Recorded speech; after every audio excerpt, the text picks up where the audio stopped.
Lord Kerr of Kinlochard's observation that Tory divisions over Brexit might prompt an early general election by the end of next year could seem unduly cautious. After all, an upbeat, policy-packed and disciplined Labour Party conference has just been followed by a Conservative equivalent so shambolic that even the Tory press are pouring scorn on the Prime Minister. The Telegraph derides the tragic farce of her leadership, while Rupert Murdoch's Times puts her on a final warning.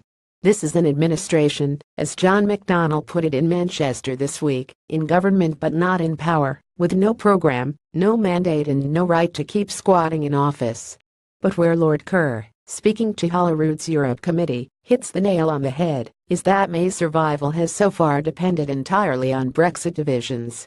David Davis may have used his conference platform to jeer that Labour had 11 Brexit plans, but the government has not put forward a plan at all for the simple reason that in its previous incarnation under David Cameron it assumed it would win the referendum vote and Britain would stay in the EU. Downing Street even banned civil servants from drawing up contingency plans for a leave vote. May's coronation came after her government was defeated.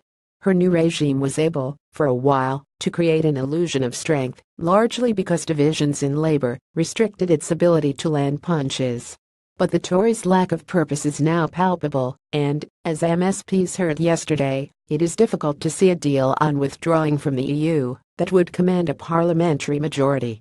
The Tories are now terrified of the Labour Party and their unscrupulous tinkering with the way Parliament works, as exemplified by the way May fiddled the appointment of select committee chairs to give herself the majority she couldn't win at the ballot box, demonstrates their contempt for the electorate's verdict. So they might hang on, as long as Lord Kerr suggests, even if one of May's unsavoury colleagues succeeds in unseating her. But the Labour movement cannot afford to let them. The momentum in politics has decisively shifted since the election, not just from Tories to Labour, but from Parliament to the streets. Our next move should not wait on MPs finding that they cannot come to a consensus over Brexit or anything else, meaning they are forced to go back to the people.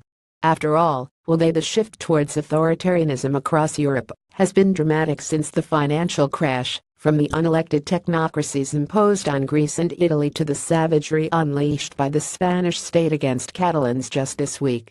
The British establishment has a lot to fear from a Corbyn-led government, and it is easy to see how an arrangement that avoids accountability could be cooked up between the parties if needed, with the much-vaunted complexity of Brexit serving as an excuse. Our task then is to keep up the pressure from outside, with Labour's never-ending tour of every corner of the country combining with targeted industrial action to win victories for workers and expose the bankruptcy of the parasites who own the economy. We can fight for the goals. Labour has rallied a majority of the people, including Tory voters, according to recent polls, behind a massive extension of public and cooperative ownership, a dramatic empowerment of working people via a return to collective bargaining, and an end to restrictions on trade union representation, a huge house-building program and a national pay rise. With the Tories in their current state, some of this program is achievable even before an election. And a tooled-up movement ready for battle is the best way to ensure that election comes sooner rather than later. Related text.